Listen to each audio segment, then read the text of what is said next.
तो यहां तक कहती है,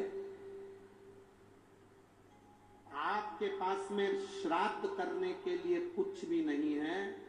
16 श्राद्ध में अगर आपको एक ब्राह्मण को भोजन कराने के लिए धन भी नहीं है, किसी बहन बेटी को देने के लिए कुछ भी नहीं है, अगर 1 रुपया भी आप अन्नदान में नहीं कर सकते हो, तो शिव महापुराण की कथा कहती है कहीं घास लगी हो, उस घास को हाथ से नोच कर खींच कर गाय माता के अगर मुख में भी दे दिया जाए तो पितरों को श्राद्ध के बराबर फल करा।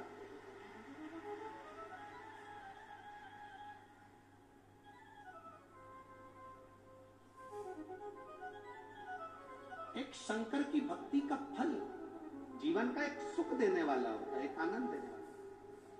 इस कथा के पंडाल में एक भाई ऐसे बैठे हैं जिनके मुख में, दांत में कैंसर हो गया था और उसको मुख का ट्यूमर कैंसर कहा गया।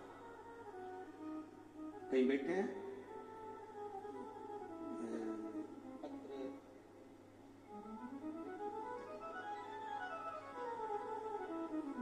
जानकी बाई साहू, ग्राम डारा, जिला बेमतरा, छत्तीसगढ़ की रहने वाली, कहीं बैठी हैं?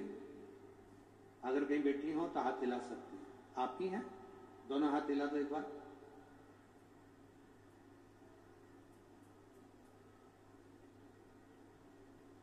मेरी 50 वर्ष की आयु है। मैं ट्यूमर कैंसर का नाम रोग हुआ, जिसके लिए बहुत सारे हॉस्पिटल में गई, अलग अलग जांच कराई।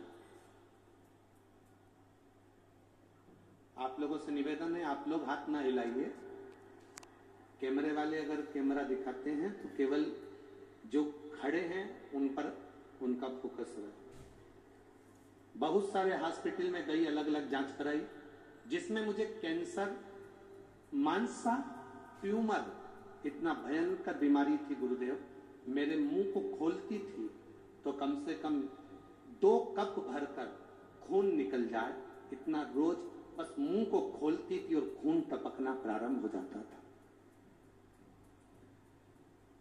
ऐसा भयंकर कैंसर शायद ही किसी को हुआ हो। डॉक्टर भी कह रहे थे कि इस मुंह के ट्यूमर कैंसर को पहली बार हमने इतना भयंकर देखा, जिसमें मुख से 24 घंटे खून निकलता था।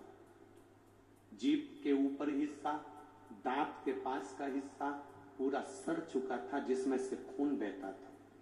गुरुदेव, डॉक्टर ने कहा था तुम्हारे मुंह को काटा जाएगा, मांस और दांतों को पूरा निकाला जाएगा और इस कैंसर के लिए थेरेपियां होंगी, पर इसका डॉक्टर छत्तीसगढ़ में नहीं है। ये डॉक्टरों ने कहा, बड़े से बड़े डॉक्टर को दिखाया तो कहा बाहर से डॉक्टर को बुलवाना पड़ेगा, वो इसका ऑपरेशन करेगा। तुम्हारी स्थिति ठीक नहीं है, तुम्हारा शरीर भी ऐसा नहीं कि तुम इस ऑपरेशन को झेल सको। गुरुदेव, डॉक्टर को जांच कराकर वापिस आ गई, क्योंकि डॉक्टर को बाहर से बुलाने के लिए पैसा चाहिए था, इतना मेरे पास में नहीं था। मुंह में से रात खून की धार लगातार बहती थी, भोजन कर नहीं सकती थी, बहुत तकलीफ में आ गए।